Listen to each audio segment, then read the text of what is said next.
Une relation commerciale, c'est bien plus qu'une simple transaction, hein. En fait, c'est tout un parcours stratégique hyper complexe, du tout premier contact jusqu'à l'accord final.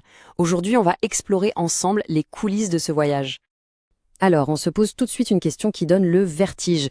Comment les plus grandes entreprises du monde font-elles pour jongler avec des milliers de partenaires et des millions de clients en même temps? C'est quoi le secret? Eh bien, la réponse, ce n'est pas de la magie, loin de là. C'est un système, un processus hyper bien rodé qu'on va décortiquer ensemble, étape par étape. Allez, on attaque le dur. Première étape fondamentale, comment choisir le bon fournisseur ou le bon partenaire. C'est absolument crucial. Fini le temps où on choisissait un partenaire au feeling. Aujourd'hui, dans le monde pro, on passe de cette intuition, qui est, soyons honnêtes, assez risquée et super difficile à justifier, à une méthode vraiment objective, basée sur des données concrètes. L'objectif, faire des choix solides et qu'on peut défendre. Et là, il y a un concept absolument clé à comprendre, le TCO, ou coût total de possession.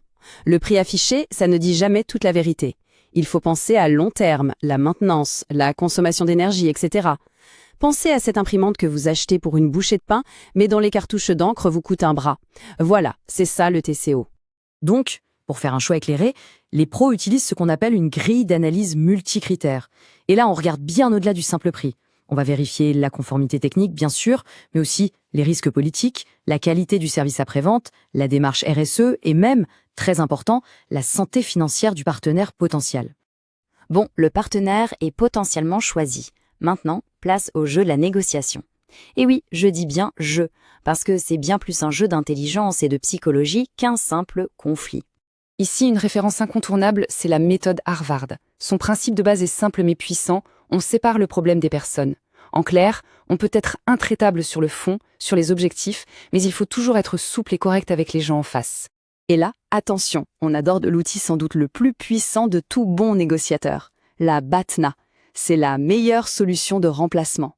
En gros, c'est votre plan B, ce que vous ferez concrètement si vous sortez de la pièce sans accord.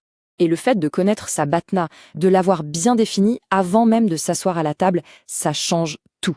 Ça donne une force incroyable, le pouvoir de dire non à un mauvais deal sans trembler parce qu'on sait ce qu'on a à y perdre ou à y gagner.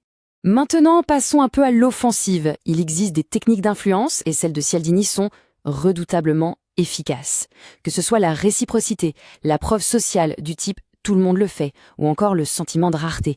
Ce sont des leviers psychologiques très puissants, basés sur la science, pour faire pencher la balance.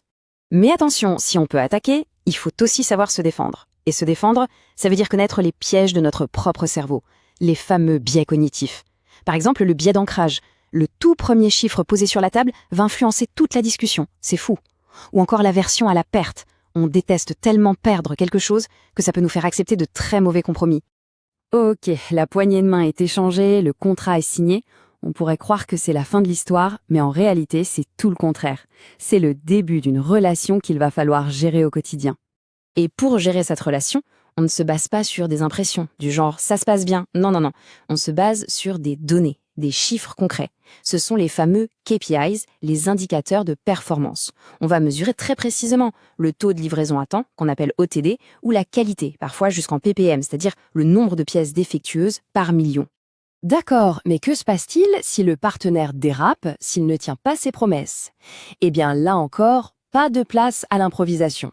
Il y a un processus très clair, une matrice d'escalade. Ça commence en douceur avec un plan d'action correctif. Si ça ne suffit pas, on monte d'un cran jusqu'à l'application de pénalités, voire la rupture du contrat. Tout ça, bien sûr, c'est encadré par le contrat. C'est vraiment la colonne vertébrale de la relation d'affaires. Et dans ce contrat, il y a des clauses absolument vitales. La confidentialité, bien sûr, les pénalités en cas de retard et cette fameuse clause de force majeure qui a montré toute son importance lors des crises récentes. Ce qui nous amène tout naturellement à l'ère moderne, au numérique. Parce que pour piloter des centaines, voire des milliers de relations comme ça, il faut des outils à la hauteur. Et au cœur de cet écosystème digital, il y a deux grands piliers, deux acronymes à retenir.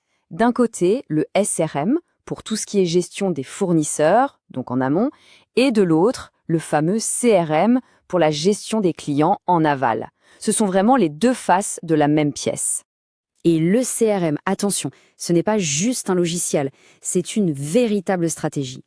L'objectif, c'est de créer pour le client une expérience parfaitement fluide, unifiée, quel que soit le point de contact. C'est ce qu'on appelle l'approche omnicanale.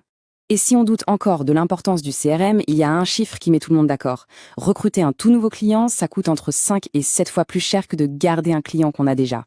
Quand on comprend ça, on voit que la fidélisation, ce n'est plus une option, c'est une question de survie économique. Alors, pour finir, regardons un peu vers demain. On a vu tout le parcours, du choix du partenaire jusqu'à la gestion numérique de la relation. Mais déjà, une nouvelle révolution pointe le bout de son nez. La question est donc, à l'ère de l'intelligence artificielle, à quoi va ressembler la toute prochaine génération de nos relations commerciales ?